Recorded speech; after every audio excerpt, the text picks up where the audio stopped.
Romanos 6,14. Porque o pecado não terá domínio sobre vós, pois não estáis debaixo da lei, e sim da graça. Senhor, meu Deus e meu Pai, nós nos apresentamos a Ti nessa noite, Senhor. Nós nos apresentamos para aprender a Tua palavra, Senhor, para estudar a Tua palavra, Senhor. Que o Senhor nos ajude, Pai, nesse desafio. Que o Senhor seja conosco no nome de Jesus, Pai. Que a Tua palavra seja bênção na nossa vida e que o Teu Espírito ilumine o nosso entendimento, Pai, para que de fato a palavra gere em nós, Senhor, meu Deus, Pai, transformação. Que a palavra gere em nós, Senhor, meu Deus, um amor mais profundo para contigo e uma compreensão mais correta, mais bíblica da Tua vontade para nossas vidas, em nome do Senhor Jesus. Amém. Queridos, a gente está aqui terminando a primeira parte dessa primeira etapa de Romanos 6, tá? Esse capítulo, eu já disse, ele foi dividido em duas grandes seções, uma que vai do versículo 1 até o 14 e a outra que vai do 15 até o final do capítulo, né? Nós estamos terminando isso aqui e dentro dessa sessão que nós estudamos, nós vimos aqui primeiro uma sessão muito teológica, muito doutrinária, que foi do 1 até o 11. Aí do 12, 13, 14, nós temos aqui uma aplicação prática por causa daquilo que foi ministrado, por causa da doutrina que foi ministrada. Aqui, o que nós temos, querido, é uma orientação muito clara a respeito de como nós devemos viver por causa daquilo que nós somos, tá? É essa a orientação que Paulo nos dá aqui. Na verdade, que o Espírito Santo nos dá aqui. Por causa de quem somos, aquilo que foi ministrado nos versículos de 1 a 11, nós somos desafiados por Deus a viver de uma determinada maneira.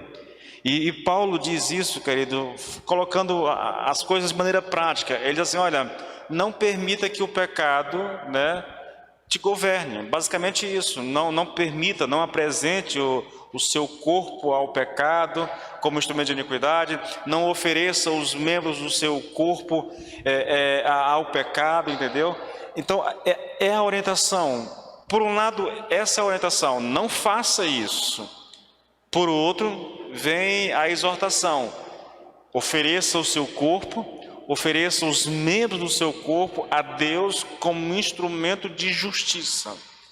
Então, é dito a nós, por causa de quem somos, o que nós não devemos fazer e o que nós devemos fazer. Isso é muito claro no texto que nós estamos estudando. Quando ele diz, olha, não ofereça o seu corpo ou os membros do seu corpo ao pecado como instrumento de iniquidade, mas ofereça a Deus, né, como instrumento de justiça.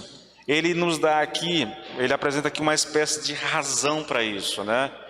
É porque o pecado, ele diz, o pecado não terá domínio sobre vós, por não estáis debaixo da lei, sim da graça. Então, inclusive eu trago aqui, eu vou recapitular e fazer uma recapitulação aqui, exatamente com relação à palavra porquê nesse texto, tá bom, querido? E eu apresento aqui duas interpretações equivocadas de pessoas que não conseguiram captar direito aquilo que era o ensino e aí interpretar de maneira equivocada. A primeira delas, querido, é a ideia de que esse versículo 14 aqui é uma ordem para que nós não permitamos que o pecado domine sobre nós. Quem entende dessa forma, lê o texto mais ou menos assim, olha, nem tampouco apresentei os vossos membros ao pecado como instrumento de iniquidade, mas apresentai-vos a Deus como vivo dentre os mortos e os vossos membros a Deus como instrumento de justiça, pois não se deve permitir que o pecado tenha domínio sobre vós. Você deve fazer essas coisas, primeiro você não pode permitir, não pode apresentar os membros do seu corpo ao pecado, mas você deve apresentar os membros do seu corpo a Deus. Por quê? Porque não se deve permitir que o pecado tenha domínio. É essa a conclusão, é essa a interpretação. A ideia aqui é uma espécie de mandamento, só que os mandamentos vêm nos versículos 12 e 13, entendeu? Então não faz sentido isso aqui. Bom, A segunda interpretação, querida, equivocada, é que esse versículo 14, ele é apresentado como se fosse uma consequência dos versículos 12 e 13. Isso significa que se fizermos o que é dito nos versículos 12 e 13, então o pecado não terá domínio sobre nós. Aí a leitura ficaria mais ou menos assim: se vocês não permitirem que o pecado reine em seu corpo mortal, se não apresentarem os membros do corpo como instrumento de iniquidade, mas se vocês apresentarem como também os seus membros a Deus, se vocês se apresentarem como também os seus membros a Deus como instrumento de justiça, então o resultado será que o pecado não terá domínio sobre vocês. Então o versículo 14 aqui seria só uma consequência. Olha, se você não apresentar, se você não oferecer o seu corpo e os membros do seu corpo ao pecado, mas se você oferecer o seu corpo, né, e os membros do seu corpo a Deus, então o pecado não terá domínio, é uma consequência. Eu coloco essas interpretações equivocadas, querido, para a gente ter um entendimento de que quando a gente vai para a Bíblia, há muitos pensamentos diferentes, né? Há muita gente que pensa e que interpreta de modo equivocado as Escrituras. Isso, na verdade, é até um alerta para nós mesmos, entendeu? Quando a gente está interpretando a Bíblia, estudando a Bíblia, e que nós chegamos a algum consenso a respeito daquilo que nós estamos estudando, seria interessante se a gente tivesse algum tipo de referencial, né, literário mesmo, né, para saber se o nosso pensamento está correto, entendeu? Eu li um texto e eu parei, meditei naquele texto, me debrucei sobre ele, cheguei a uma interpretação. Como eu sei que essa interpretação está certa ou não? Aí, nessas horas, querido, é bom que a gente tenha algum tipo de referencial, né, algum comentário, alguma outra coisa que nos ajude a saber se realmente nós estamos interpretando corretamente. Por que eu digo isso? Porque só o que a gente vê hoje nas mídias sociais, nos canais de televisão, são pessoas interpretando a Bíblia de maneira equivocada, né? É um perigo, é um perigo. Então a gente precisa ter cuidado. O sentido pretendido do texto é o seguinte, irmãos. Quando Paulo, eu vou deixar aberto aqui na Bíblia, irmãos, eu estou fazendo um sacrifício, eu vou até comprar uma Bíblia para mim agora com a letra um pouquinho maior, porque eu quero usar aqui no púlpito uma Bíblia de papel, entendeu? Eu tenho todo o texto aqui na tela do computador, mas eu quero usar até como incentivo, irmãos, a vocês, para que tenham a sua Bíblia, entendeu? Para que leiam a sua Bíblia. Esse negócio de vir para a igreja sem Bíblia, querido, é um negócio esquisito, viu? É um negócio estranho. Eu sei que hoje tem Bíblia no celular, mas eu incentivo a você, tá bom? E por isso que eu nem levo mais para casa, eu estou deixando aqui a minha Bíblia.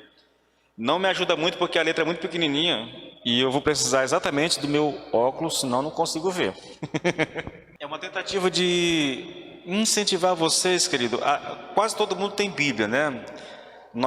Já comprei as Bíblias desse ano já, deve estar chegando na semana que vem, as Bíblias do pessoal que vai ganhar a Bíblia.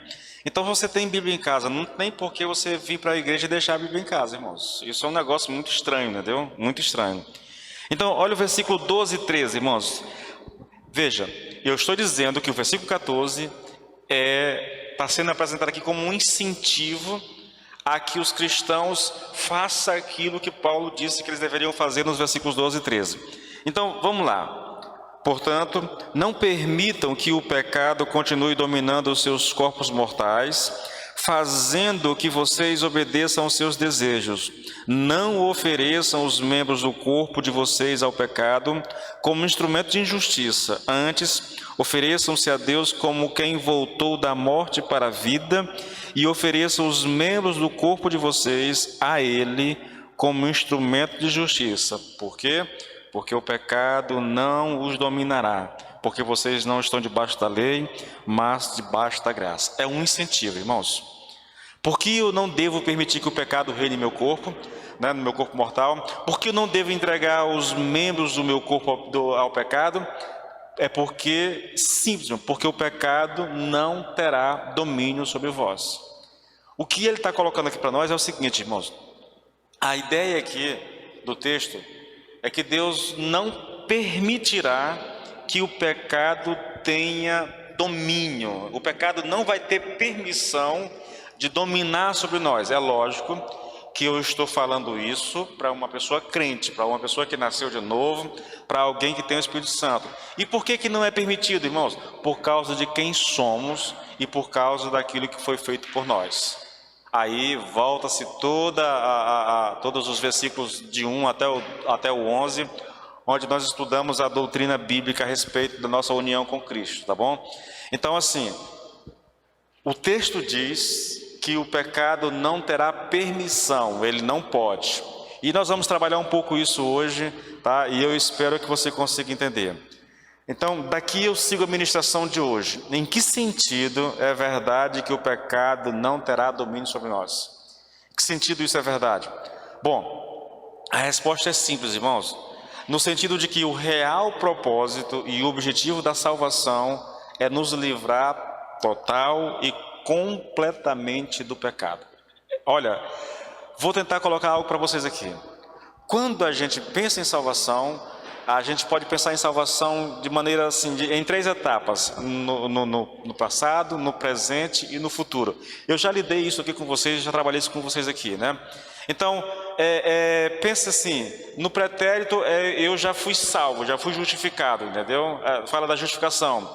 No presente, né, eu estou sendo salvo, fala de santificação, que é uma luta constante. No futuro, eu serei salvo, aí eu estou falando aqui de glorificação. Então, esses 3 tempos verbais aqui para a salvação, todos eles são verdadeiros.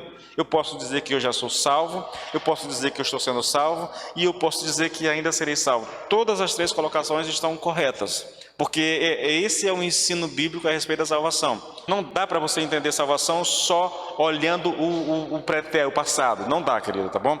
Nem só olhando o presente. Então veja, quando eu falo do passado, eu estou falando da culpa do pecado. Com relação à culpa do pecado, querido, todos aqueles que são filhos de Deus, eles já morreram de uma vez por todas para o pecado. Nós já fomos justificados pelo Senhor, tá? Também, nós já vimos aqui bastante, irmãos, né, de maneira até exaustiva, que todos nós já morremos para o poder, para o governo, para o reino do pecado, né? Mas virá o dia em que nós seremos completamente libertos de toda a corrupção do pecado. Então, quando eu falo do pecado em 3 perspectivas, assim como eu falo de salvação em 3 perspectivas, tá bom? Eu falo do pecado com relação à culpa do pecado, nós já nascemos culpados, então em relação a isso já foi resolvido. Eu falo do pecado quando me referindo ao poder do pecado, entendeu? E aí eu estou falando desse governo, desse reino do pecado. A Bíblia diz que também disso nós já fomos libertos. Mas eu tenho que falar do pecado, querido, com relação à corrupção do pecado. E aí isso tem a ver com a nossa lida diária em relação à luta com o pecado, tá bom? Nesse sentido, nós ainda não estamos totalmente libertos. Por quê? Vocês sabem, nós pecamos ainda. Tá? E enquanto nós estivermos nesse corpo mortal, nós estamos sujeitos ao pecado, querido. A ideia aqui, irmãos, é que pelo prisma bíblico, irmãos, a realidade da salvação é uma. Eu estou salvo. Eu posso usar esses termos que se usa, mas a verdade é essa. Eu volto aqui a fazer distinção, né, de uma coisa que eu venho trabalhando muito com vocês. Eu gostaria que isso ficasse muito claro para nós. Quando Paulo fala do ser humano, ele fala do ser humano em 2 perspectivas. Ele fala eu vou usar os termos que eu criei para poder facilitar. Se você não vem acompanhando, aí fica difícil, né? Primeiro, eu falo do homem espiritual. Eu estou falando do meu ser, da minha personalidade, meu espírito. Por essa perspectiva, irmãos, a minha situação, e é exatamente disso que trata os versículos de 1 a 11, entendeu? É essa condição do ser humano, essa perspectiva nossa, vista do ponto de vista de Deus, na verdade. Então, eu sou alguém que já morri com Cristo, que foi sepultado com Cristo, que ressuscitou com Cristo, mas na verdade eu sou alguém que estou assentado nas regiões celestiais com Cristo. Essa é a minha condição como crente. Só que há uma outra perspectiva também, que Paulo chama isso de corpo mortal, e eu chamo de homem natural, né? Fazendo a distinção entre homem espiritual, no sentido de que nós já estamos completamente salvos, totalmente libertos do pecado, entendeu? Apenas aguardando a restauração, a glorificação do meu corpo, mas eu também não posso esquecer de forma alguma, enquanto estiver nesse mundo, que há um corpo mortal, que há um homem natural que está sujeito ao pecado, porque o pecado, por alguma razão que nós desconhecemos, mesmo Deus nos salvando, Ele deixou esse pecado no nosso corpo. Age em nós, age nos membros do meu corpo. Os membros, não estou falando aqui de pé, mão, é uma forma de falar do homem natural. Estou falando sim do corpo físico, estou falando da mente, estou falando da imaginação, estou falando dos pensamentos, das emoções, tudo isso, entendeu? Então, essa distinção tem que ser feita, irmãos, completamente feita, tá bom? Olha, foi com esse propósito, irmãos, que o Senhor Jesus Cristo veio a esse mundo. Foi que Ele veio ao mundo, Ele foi para a cruz e Ele ressuscitou. Ele fez isso para destruir o diabo e as suas obras. Em outras palavras, Ele fez isso para que o pecado não tenha domínio sobre nós. O pecado não pode mais nos dominar. A Bíblia diz isso. Se você não crê, querido, é um problema seu com a Bíblia, entendeu? Mas a Bíblia diz isso. O pecado não terá domínio sobre vós. É o que Paulo está dizendo aqui. Olha, não apresente o seu corpo mortal, não apresente os membros desse corpo. Há duas formas de falar da mesma coisa, tá bom? Uma generalizada, a outra mais específica. Não apresente o seu corpo mortal, não apresente os membros do seu corpo ao pecado como instrumento de iniquidade, né? Mas apresente-se a Deus, apresente o seu corpo e os membros do seu corpo a Deus como instrumento de justiça. Por quê? Porque o pecado não terá domínio sobre vocês. É uma promessa, irmãos, isso aqui. É um incentivo. O pecado não pode mais dominar vocês, tá? E por que ele não pode, irmãos? O texto diz, né? Por que o pecado não tem mais domínio, não terá domínio sobre nós? Porque nós não estamos mais debaixo da lei, e sim debaixo da graça. Eu acho que é esse o ponto em que nós precisamos realmente entender e compreender. Veja, Paulo está dizendo, o pecado não tem domínio sobre vós, não terá domínio. Por quê? Porque vocês não estão debaixo da lei, mas estão debaixo da graça. Nós vamos tratar disso hoje, queridos. Vamos estudar um pouco sobre isso hoje. O que isso significa, irmãos? Isso aqui que Paulo está dizendo, que o pecado, que nós não estamos mais debaixo da graça, da lei, mas debaixo da graça. Bom, a gente vai responder isso, querido. Primeiro, uma resposta bem sucinta, né? E depois a gente vai olhar isso por uma perspectiva um pouquinho mais abrangente, tá? O ensino de Paulo, e aqui a resposta sucinta, é o seguinte, irmãos. Se vocês estivessem debaixo da lei, jamais poderiam dizer que o pecado não teria domínio sobre vocês. Por quê? Porque a lei, ela não foi dada com a intenção de nos libertar do pecado. A função da lei é, na verdade, apontar o nosso pecado. Voltando um pouco a fita, para aqueles que não acompanham as ministrações, em Romanos 5, 20 e 21, Paulo fala sobre isso. Do reino do pecado, do reino da graça.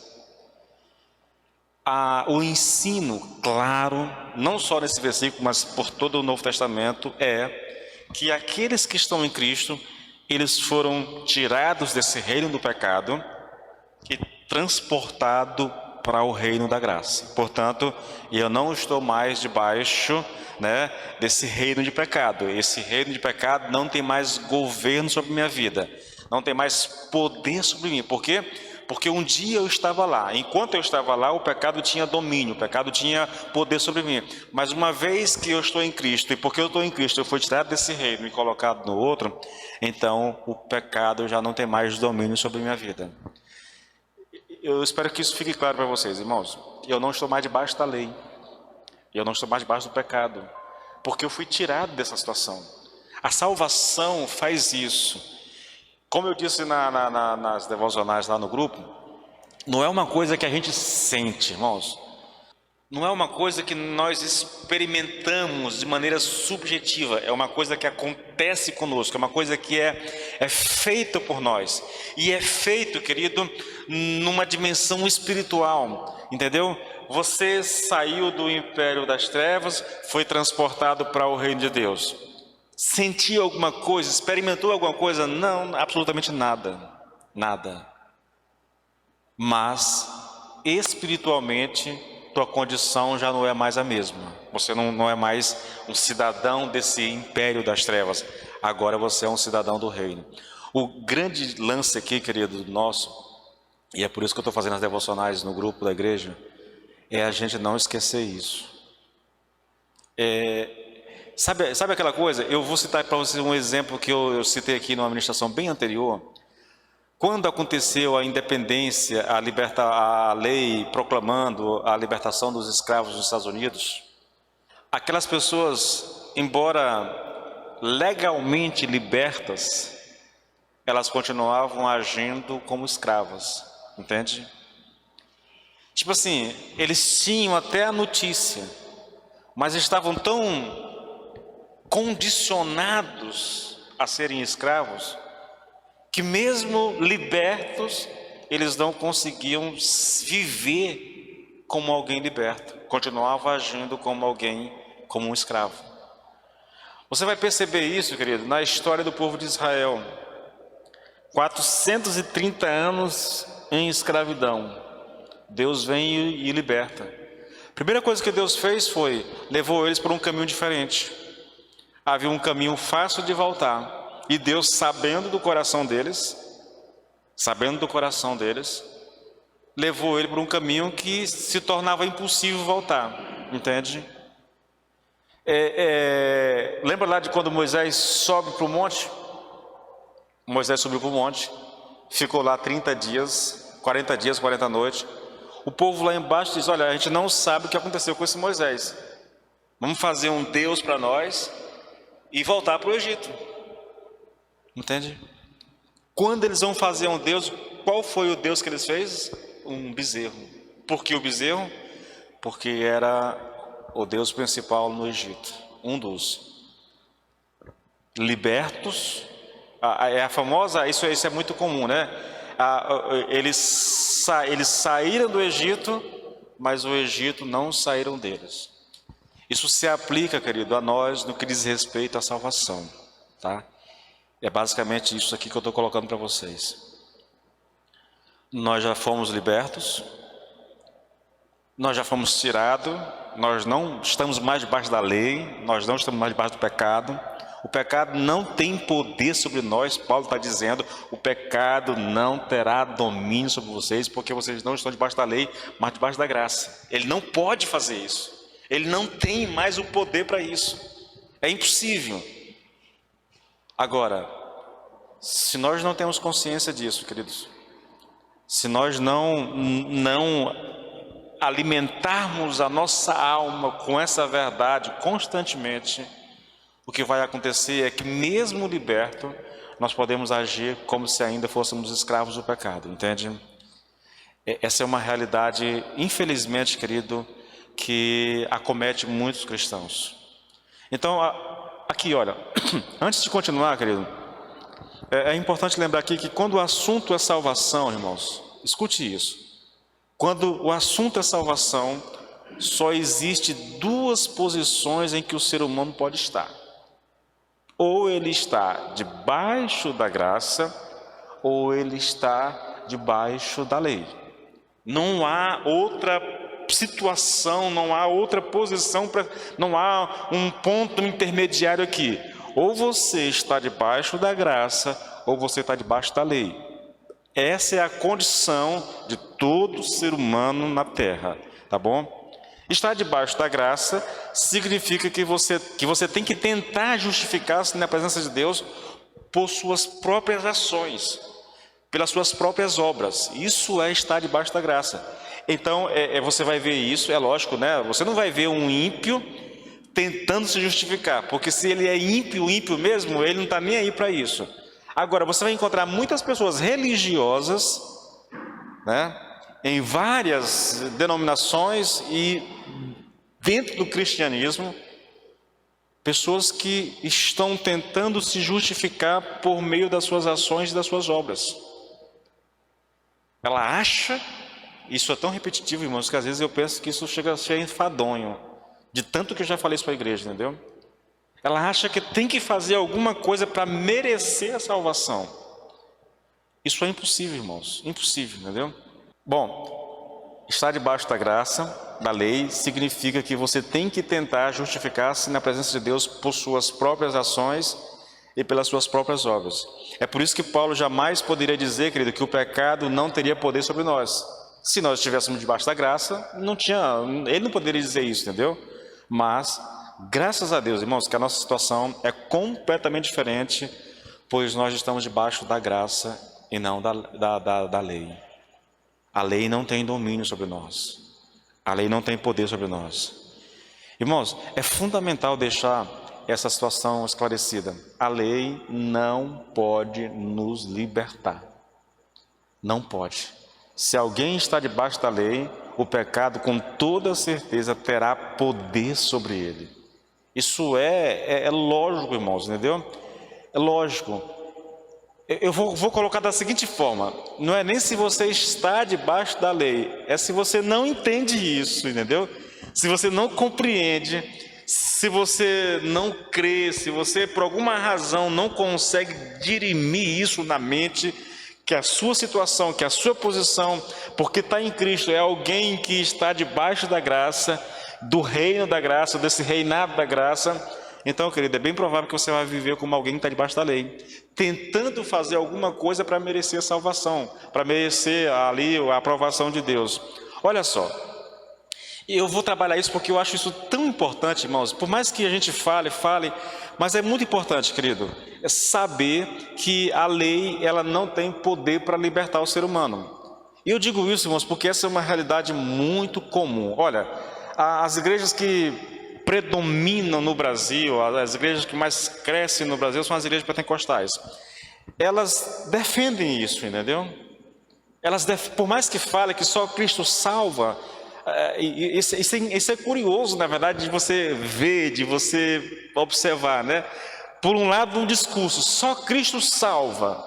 Amém, amém. Tá. Agora, se você é da igreja, mas você não se submete a determinada regra, você perde a salvação. Então a tua salvação não está condicionada ao que Cristo fez, mas está condicionado a essa imposição da igreja. Só um exemplo aqui, para ser bem radical, né? Você aceitou a Cristo, amém. Mas se você for jogar bola, você não é salvo, você perde a salvação. Entende? Então um discurso é pregado daqui, mas na prática esse discurso não tem validade nenhuma. Vamos trabalhar isso, irmãos. A lei não pode nos libertar. A lei, ela tem uma função completamente diferente. Então eu queria fazer aqui alguma recapitulação a respeito da lei. A ideia toda é mostrar que o pecado não tem domínio, não terá domínio sobre nós, porque nós não estamos debaixo da lei, nós estamos debaixo da graça. Então vamos lá. Romanos 3, 19 e 20. Paulo diz assim. E observe que nesse texto, em 2 versículos, Paulo cita 4 motivos aqui apontando para a realidade da lei, para o propósito da lei. Olha só. Ora, sabemos que tudo o que a lei diz é dito aos que vivem debaixo da lei, sob a lei. E porque, para que toda a boca se cale. Primeiro propósito da lei, calar a boca do ser humano, entendeu? Você não tem desculpa. Segundo, e todo mundo seja culpável diante de Deus. A lei tem o propósito de tornar todo ser humano culpado diante de Deus. Versículo 20, porque ninguém será justificado diante de Deus por obras da lei, pois pela lei vem o pleno conhecimento do pecado. A função da lei está aqui, usando uma linguagem da Bianca, está aqui espragatada na cara de quem quiser ver, entendeu? Está aqui. Ela vem para calar, tirar desculpas de qualquer um, tornar o mundo culpável diante de Deus, né? Apontar o nosso pecado, revelar o nosso pecado, mostrar o que é o pecado exatamente.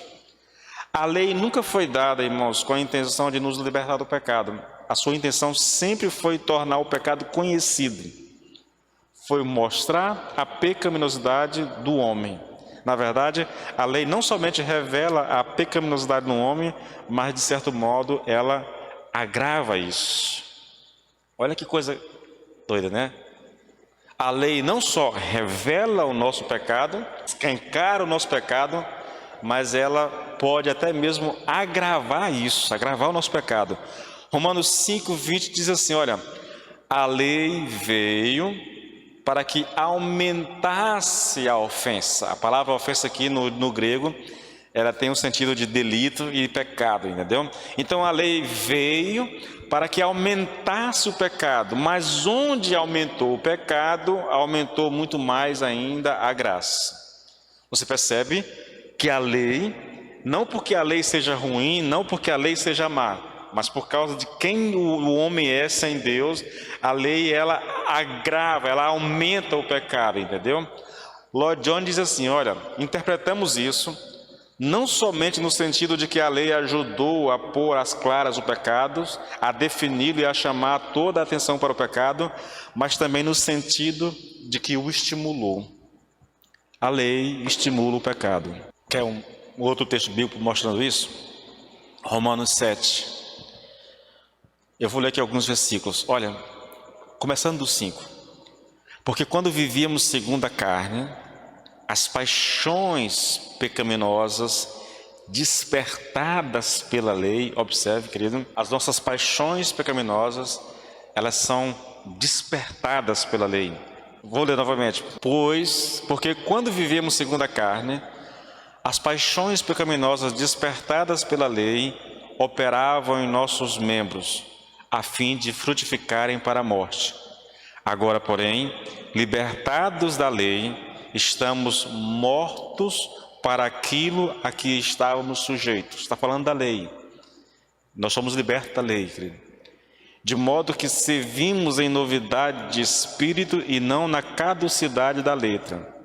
Por acaso estou dizendo que a lei de Deus é pecaminosa? Claro que não. Na verdade, foi a lei que me mostrou meu pecado. Eu jamais saberia que cobiçar é errado se a lei não dissesse não cobice. Mas, e aqui vem a parte principal, o pecado usou esse mandamento para despertar dentro de mim todo tipo de desejo cobiçoso. Se não houvesse lei, o pecado não teria esse poder. Eu leio muito Lloyd Jones, vocês sabem disso. Não só aquilo que eu estou estudando, né? Inclusive no meu desafio de leitura do ano que vem, tem lá uns 5 ou 6 livros dele novos que eu vou ler. Uma das coisas que ele mais defende, querido, nos livros dele, é que dizer a uma pessoa ímpia, às vezes até o crente, para que ela não faça, tipo assim, queridos, não, jovens, não, cuidado com o namoro. O namoro pode ser perigoso para vocês, se vocês se deixarem levar pelo namoro. Esse tipo de proibição, ele só desperta nas pessoas o desejo de fazer aquilo que foi dito para não fazer. Isso é tão natural do ser humano, querido. Observe uma criança, você diz, não faz isso, e ela vai lá e faz. Impressionante, né? Eu não sei você, mas é muito comum, né? Você está andando em algum lugar, de repente está lá, a pessoa lá na casa fez lá uma áreazinha, colocou a grama bonitinho, e para proteger a grama ela coloca assim, não pise na grama. Ela está convidando as pessoas a pisarem. Sério isso, irmãos? Por que é assim, querido? Por causa do pecado. Entende? Por causa do pecado. Na verdade, por causa da lei. A lei, ela desperta isso em nós. O que Paulo está colocando aqui, irmãos, é que, ele assim, olha, eu não sabia que cobiçar era errado, até que eu conheci o mandamento, não cobice. Ele está citando aqui um mandamento, um dos 10 mandamentos, entendeu? Não cobiceis a mulher, a casa e tal. Quando eu descobri que o mandamento se referia a isso, e ele não está falando, a cobiça, irmãos, é um pecado mental, entendeu?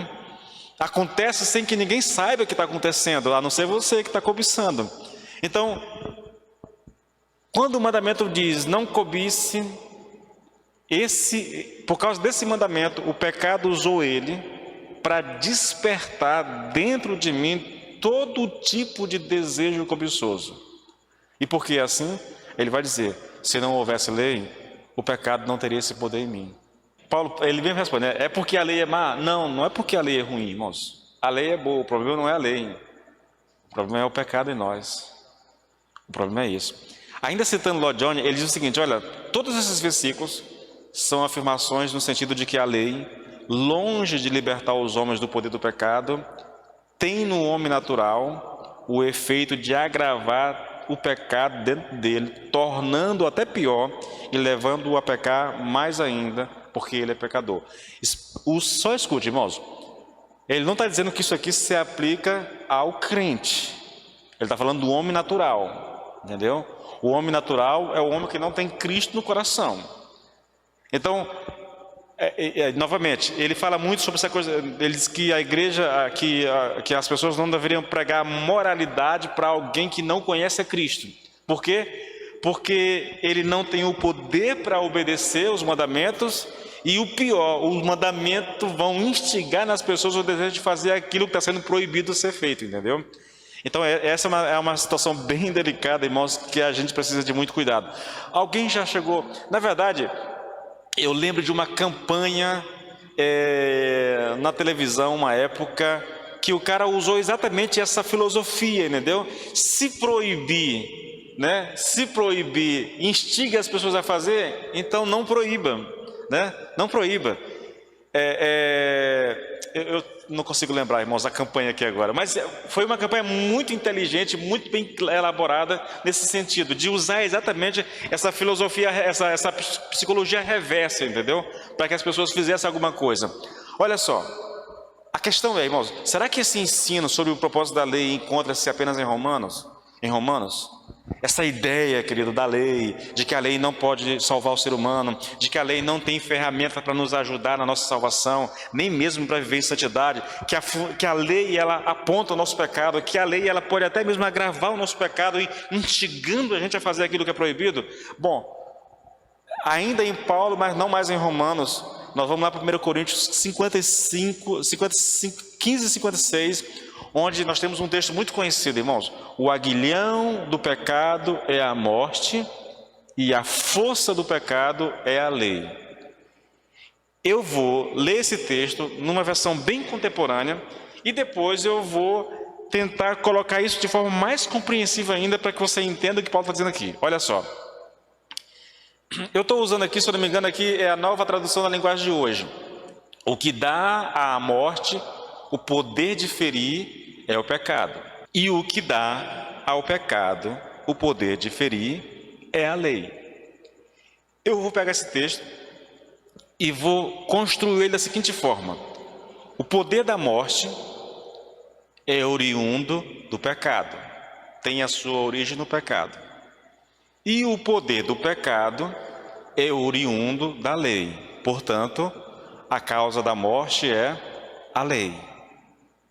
A lei gera morte. E isso é verdade, irmãos. Repetindo, querido, olha.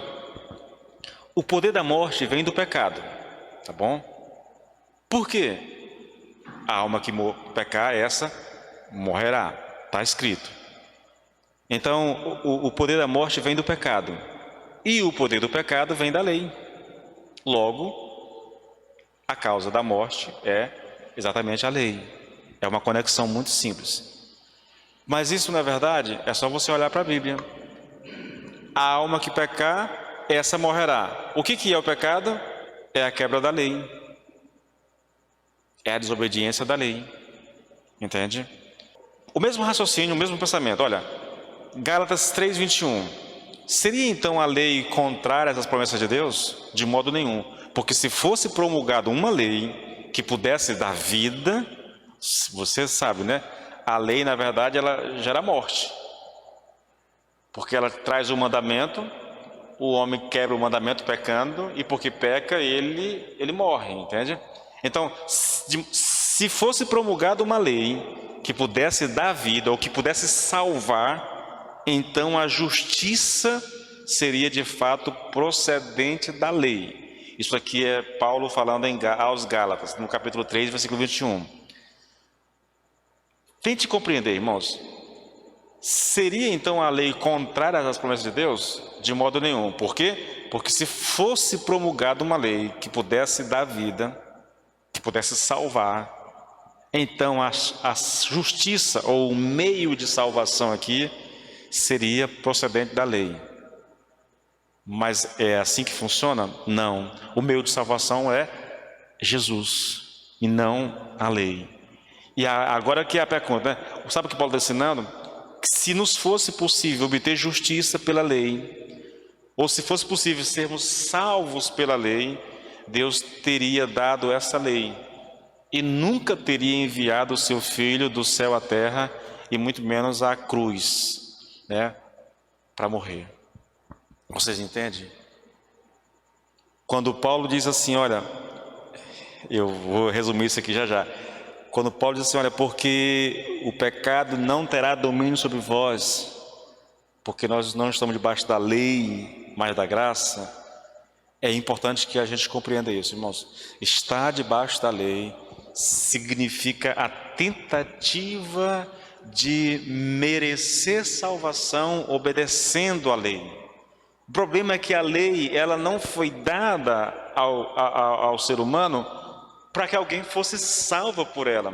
Porque se fosse assim, como diz aqui Paulo em Gálatas, Jesus não teria vindo a esse mundo, ele não teria morrido na cruz, ele não teria ido ao túmulo. Se fosse possível ser salvo por meio da lei, então ele jamais teria vindo, irmãos.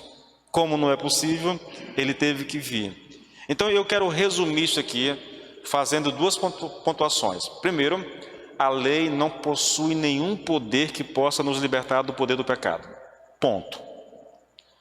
Qualquer tentativa, irmãos, de merecer alguma coisa de Deus por meio da obediência a algum mandamento, e interessante também, querido, que quando o Lloyd Jones interpreta a lei aqui, nesse texto do versículo 14, ele não está se referindo apenas à lei mosaica, ele se refere a qualquer tipo de lei, da lei como princípio, entendeu? Então, essa lei, querido, essa capacidade do ser humano de obedecer a alguma coisa, isso não tem poder para nos libertar do pecado, irmãos, não tem. Primeiro porque a gente nunca consegue, isso é incrível, né, irmãos? Olha, olha um testemunho negativo, né? Você sabe que aqui não tem sinal de trânsito, mas em Imperatriz, na cidade de Maior tem, tá lá. O verde é siga, né? O vermelho é pare. E o amarelo, qual é? Atenção. Só que quase todo motorista tem no amarelo o quê? Um acelere. Para dar tempo passar antes de fechar. Não é assim que a gente faz? Raramente, quando você está andando aqui, que tá no sinal verde, né? Aí ele mudou para o amarelo, em vez da pessoa parar o carro e esperar, o que ele faz? Ele acelera para passar antes do vermelho abrir. Entende? É uma tendência do coração humano, irmãos, quebrar princípios, quebrar leis. É uma coisa assim maligna mesmo, sabe? Maligna. É impressionante a capacidade do ser humano de desobedecer. Impressionante, irmãos. Em coisas bobas, em coisas simples, nós temos dificuldade de obedecer. Eu acho isso, querido, uma das coisas assim, mais chocantes na natureza do ser humano, entendeu? E olha que eu não estou falando aqui apenas de pessoas que não conhecem a Cristo, eu estou falando do ser humano mesmo, do crente. Irmãos, é impressionante, querido, se não fosse a graça de Deus, se não fosse a misericórdia de Deus, irmãos, nenhum de nós jamais alcançaria salvação, querido, jamais. Porque a gente é capaz de quebrar princípios, de quebrar lei em coisas bobas, desnecessárias. Na verdade, são coisas que nem explicar a gente consegue, entendeu? Isso é da natureza do ser humano, irmãos. Da natureza do ser humano. Então a lei, ela não possui nenhum poder, irmãos, para nos libertar do pecado. E a razão é muito simples. Ela não foi dada com essa finalidade, entendeu? O propósito da lei é mostrar ao ser humano o que ele tem que fazer. É só isso, irmãos. O propósito da lei é te mostrar o que você tem que fazer. Pegue a Bíblia, irmãos. Veja o tanto de citações a respeito de oração. Orar sem cessar, orar em todo o tempo, né? Buscar, e aí pedir, dar-se-vos-á, e vai lá. Muitas. O que está acontecendo ali? Deus está mostrando para nós o que a gente tem que fazer. Pegue, por exemplo, a Bíblia no que diz respeito à instrução que nos é dada para ler a palavra de Deus. Irmãos, há um salmo, Salmo 119, são praticamente 176 versículos no único salmo, irmãos, onde praticamente todos os versículos apontam para a necessidade que nós temos de conhecer, de amar, de estudar, de ler a palavra de Deus. Aí você pode pegar muitos outros textos na mesma perspectiva. O que está acontecendo ali? O Senhor está nos mostrando o que nós temos que fazer. É isso. A lei faz isso. Ela te mostra o que tem que ser feito. O caminho que você deve trilhar. Por que nós não conseguimos, irmãos? Muitas vezes nem nós crentes. Por causa do pecado em nós. Ao revelar, querido, o que Deus requer do homem, a lei mostra a nossa pecaminosidade. Pois só assim é possível perceber a rebeldia no coração do ser humano e a distância que separa o homem de Deus. A lei diz o que Deus quer de nós. É isso. E quando nós olhamos para nós mesmos e para a maneira como nós vivemos a nossa vida, nós percebemos que, primeiro, esse espírito de rebeldia, e segundo, essa distância que nos separa de Deus. Por quê? Porque eu sei o que Deus quer de mim, mas eu não consigo fazer isso. Ou às vezes eu não quero fazer isso. Que é a parte mais delicada, né? Nós não queremos fazer.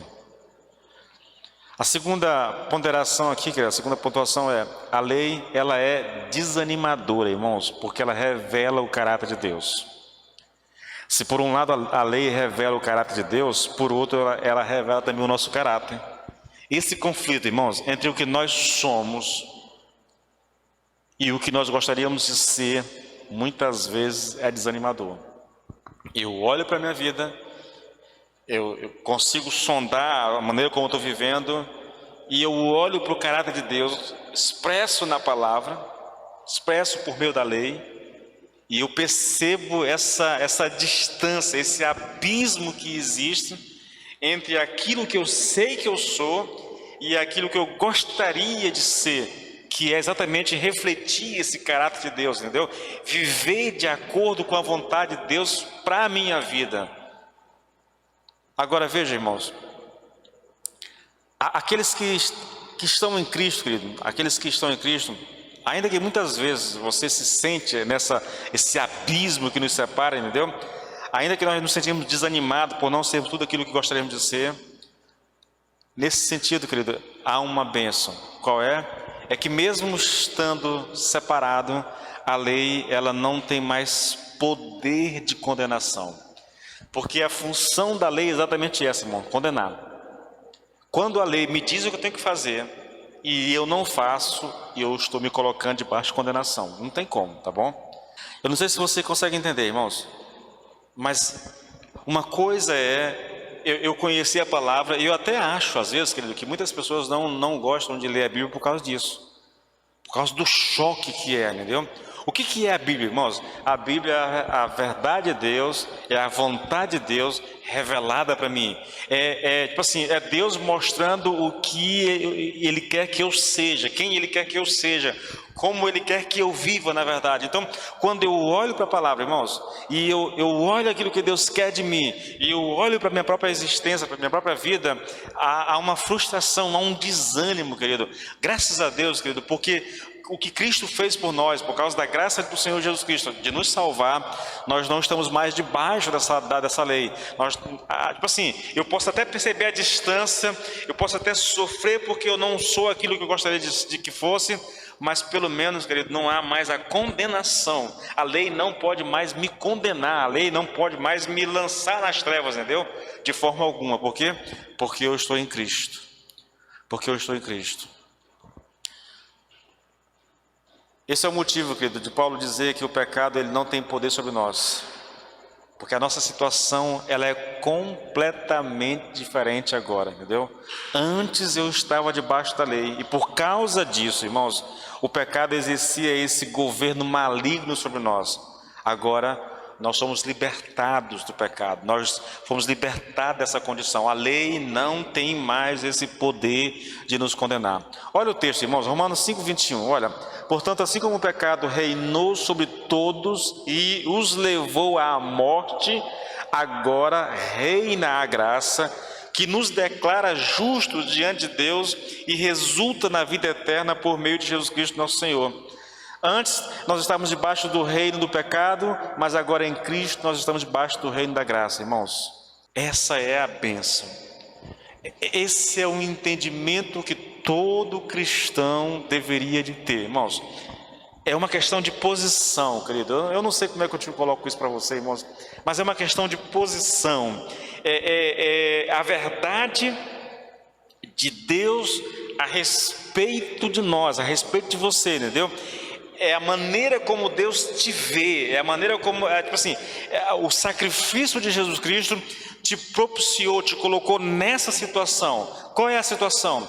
Não mais escravo da lei, não mais debaixo da lei, não mais condenado pela lei, mas agora debaixo da graça de Jesus. Salvo, mesmo não merecendo, mesmo vivendo em condição, muitas vezes, querido, em condição de aborrecer Deus, ainda assim salvo, ainda assim liberto, não por causa de mim, não por causa de obra, não por causa de alguma bondade do meu coração, mas por causa do que Jesus Cristo fez por nós na cruz do Calvário, querido. Nós não estamos mais debaixo da graça, da lei, irmãos, nós estamos debaixo da graça. E o propósito da graça, irmãos, é anular, é destruir as obras do diabo em todos os aspectos e de todas as formas. É por isso que o pecado não terá domínio sobre vocês, pois vocês não estão debaixo da lei, mas debaixo da graça, irmãos. Como a graça destrói as obras do diabo, irmãos? Introduzindo uma nova aliança, ou seja, um novo acordo entre o homem e Deus. Havia um acordo passado, querido. Nesse acordo passado, o homem estava sujeito à lei. Agora Deus introduz um novo acordo. Tá? Qual é a distinção, irmãos? Eu vou apenas ler o que está aqui para finalizar. Qual é a distinção entre essas duas alianças? As duas alianças, querido, aqui é a aliança mosaica, né? E essa aliança em Cristo. É a condição do homem sem conhecer a Cristo e essa condição do homem em Cristo. Olha só, veja o que diz a antiga aliança, irmãos, e veja como aqui é colocada as coisas. Levíticos 18:5. Portanto, guardem os meus estatutos e os meus juízos, aquele que os cumprir, por eles viverá. A ideia é simples. Está aqui os mandamentos. Cumpra e viva por ele. Isso está em Ezequiel 21:11, irmãos. Dei-lhes os meus estatutos e lhes fiz conhecer os meus juízos, pelos quais o ser humano viverá se os cumprir. Romanos 10:5. Pois Moisés escreveu a respeito da justiça que vem da lei. E o que diz a justiça que vem da lei? Viverá aquele que fizer o que a lei manda.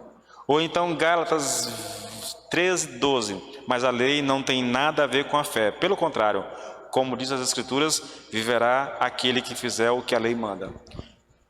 Isso aponta para a aliança antiga, irmãos. A aliança da lei, querido, vista por essa perspectiva, né, pela perspectiva de que somente aqueles que cumprem a lei serão salvos, é na verdade uma maldição, pois ninguém jamais conseguiu tal proeza. Escute só uma coisa que eu vou te dizer, irmãos. Não é que Deus estabeleceu um meio de salvação através da lei, e depois ele estabeleceu um outro meio de salvação que era por meio da graça. Não existe isso, tá bom? Não existe isso. Não é exatamente esse o ensino aqui, tá? Primeiro, já disse a vocês, a lei não foi dada com o propósito de salvar. Não foi dada com o propósito de salvar. A lei foi dada com o propósito de apontar o nosso pecado. Você não vai achar em nenhum lugar a ideia de que a lei foi dada para salvar o ser humano. Paulo diz isso em Gálatas. Se fosse assim, Cristo não teria vindo, tá bom? Mas isso não anula, querido, essa ideia, tá, repetitiva, tanto no Velho como no Novo. Se você cumpre, você viverá por ele. O problema é que ninguém cumpre. E nesse sentido, a lei é uma maldição. Por quê? Porque ninguém é capaz de cumprir a lei. Ninguém. Agora, o que diz a nova aliança, irmãos? Só 2 textos para encerrar isso aqui. Hebreus 10, 16 e 17. Esta é a nova aliança que farei com eles. Depois daqueles dias, diz o Senhor, porei as minhas leis em seus corações e as escrevereis em suas mentes. E acrescenta, dos seus pecados e iniquidades não me lembrarei mais. Está falando de perdão, querido. Está falando de graça. Romanos 5,10. Se quando éramos inimigos de Deus, fomos reconciliados com Ele mediante a morte de seu Filho, quanto mais agora, tendo sido reconciliados, seremos salvos por sua graça. Mais uma vez, querido, eu era inimigo e Jesus morreu para me salvar. Entende? Não tem essa coisa de obediência à lei, nada disso. Irmãos, a salvação foi me dada por causa do que Jesus Cristo fez na cruz do Calvário. Ou então, irmãos, Gálatas 3,13. Cristo nos redimiu da maldição da lei quando se tornou maldição em nosso lugar, porque está escrito, maldito todo aquele que for pendurado no madeiro. A maldição da lei, irmãos, é a incapacidade de se obedecer à lei na sua totalidade. Por isso, a necessidade de uma nova aliança. Uma aliança que foi ofertada gratuitamente aos que estavam debaixo da lei, e que nos libertasse dessa condição, querido, e nos colocasse debaixo da graça. Foi exatamente isso que Cristo fez por nós na cruz do Calvário. Olha, irmãos, eu acho que não existe, é por isso que o Evangelho é chamado de boas novas, entendeu? Esqueça a ideia de obediência à lei para ser salvo. Esqueça a ideia de seguir princípios, regulamentos, essa coisa toda. Nada disso, irmãos. Salvação é de graça, é de graça. Cristo me oferece salvação. Por isso Paulo diz, o pecado não terá domínio sobre vocês. Por quê? Porque vocês não estão debaixo da lei. Se tivesse, estava todo mundo ferrado, mas nós não estamos mais. Nós estamos debaixo da graça, de favor imerecido, de amor, irmãos, de amor incondicional, incondicional. Isso que caracteriza a nossa salvação. Tudo isso por meio de Jesus Cristo que morreu na cruz no nosso lugar. Ah, irmãos, se você não gosta disso, se você não entende isso, você está simplesmente perdendo o melhor que o Evangelho pode te dar. Entende? O melhor. Não há nada que se compare à grandeza daquilo que Jesus fez por nós. Não há nada que substitua isso. Qualquer pessoa, irmãos, que não entendendo a graça, não entendendo a mensagem de Cristo e se permita, querido, viver na tentativa de obedecer a Deus, de obedecer à lei, querido, esse é um caminho de frustração, é um caminho de tristeza, é um caminho de derrota. Sabe por quê? Nunca houve, com a exceção do Senhor Jesus Cristo, alguém que conseguisse obedecer à lei na sua totalidade. E sabe qual é o ensino a respeito da lei? Se você quebrar um mandamento, não importa se você... Vamos usar aqui a lei moral. são 10 mandamentos. Se você obedeceu 9 e quebrou um, você está ferrado do mesmo jeito. Ou pegue a lei como um todo, 613 itens da lei mosaica, né? Você obedeceu 612, mas quebrou um. Está ferrado do mesmo jeito, entende? Então a lei, querido, a única coisa que ela te oferece é morte. Mas se você está em Cristo, e se você se apropriou da graça de Cristo, você tem vida e vida em abundância. Se coloque de pé, por favor, em nome de Jesus.